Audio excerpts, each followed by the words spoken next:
Welcome to Umbrellas and Milk, a blog for a rainy day or your morning coffee. With your host, Eric Andrew.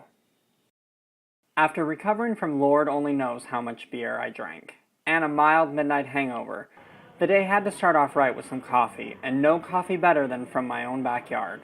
Good old Starbucks.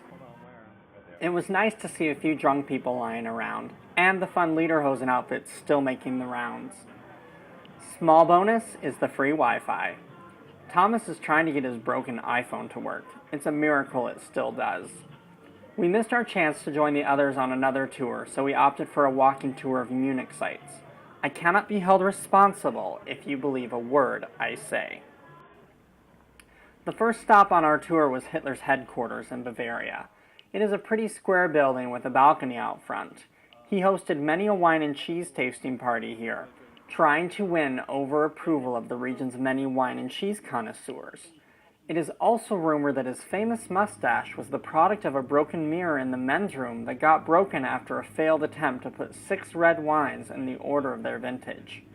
Once the mirror was broken after his rage, he was unable to shave correctly. Moving onward through town, we had to see the mandatory obelisk. This was built because Hitler wanted to show Egypt that he was a badass. It was made black after his request for pink was turned down by Heinrich Himmler. Himmler said, "Pink is not a color of the Third Reich. If it's pink, I'm moving to England." So to keep him in his posse, Hitler agreed to black. After carrying around my empty Starbucks cup for ages, I finally found a trash can. I thought it would be best to honor it with worship since they are so revered and rare here. Moving on to some more sites, I notice I match the flowers. Whoever planted these must have had some sort of premonition that I was going to be coming by. Good choice of color, by the way. Kudos to German landscaping.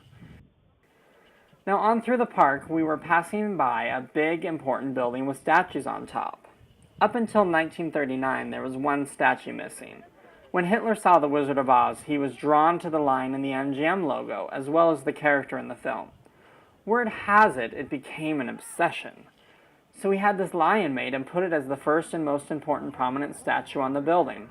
What a classy choice, don't you think? Now, the library. It must be, right? After all, people are reading books on the steps since there aren't enough seats inside. Take note, there is yet again another lion on the building that was installed just after the release of Oz, when the war was getting its engines started.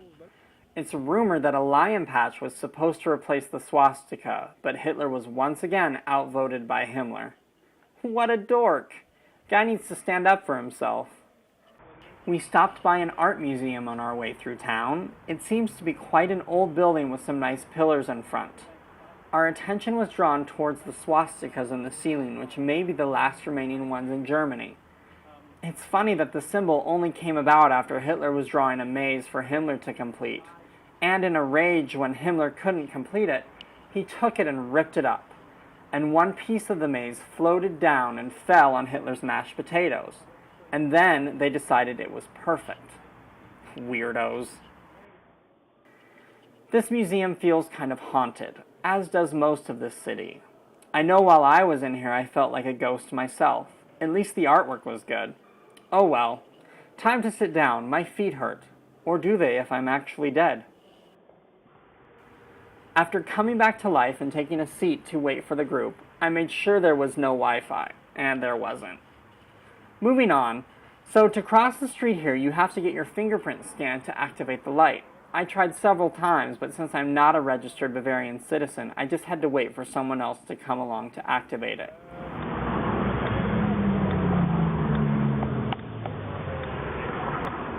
We stopped by the tomb of what I think was the unknown soldier. It was nicely designed, down into the ground a bit. The immense loss of life on all sides of the aisles is tremendously sad. I think the writing on the wall says something to that effect. It sure would be nice if our leaders could learn from history. But it seems like that never happens. In my efforts to videotape everything, the tour almost became a running tour with me trying to catch up. Never fear, we have Jimmy Choo, Omega, and Dior around for the shopping-starved traveler. I tried to negotiate a lower price for some Jimmy Choo lederhosen, but they were not having it. Oh well, I like the pair I got just fine. We passed by the famous Hofbrauhaus, where rumor has it the first German glee club sang German renditions of songs from The Wizard of Oz. There's nothing like Over the Rainbow in German, and Hitler himself knew it. Between the singing, new lion artwork designs, and implementing all-out war, he was rather torn between the arts and being a dictator.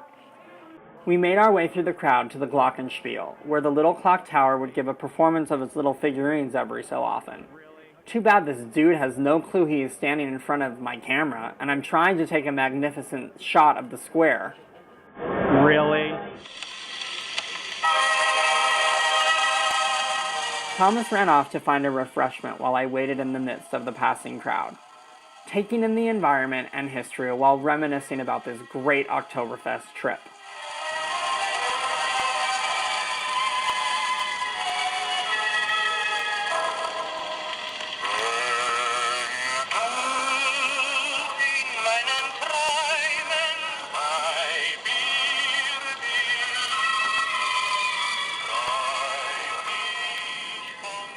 Moments later, Thomas reemerged with a nice, refreshing Coca-Cola.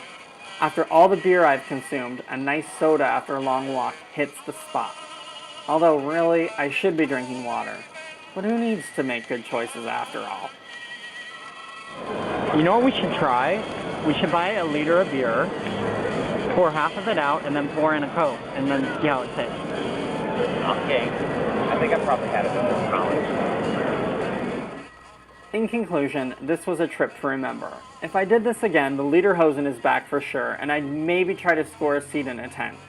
And we may just have to sneak back over to the Schottenhamel to see if Stefan is working again. If anything, watching the outfits and the sunset just might be ingredients to an end of a great adventure.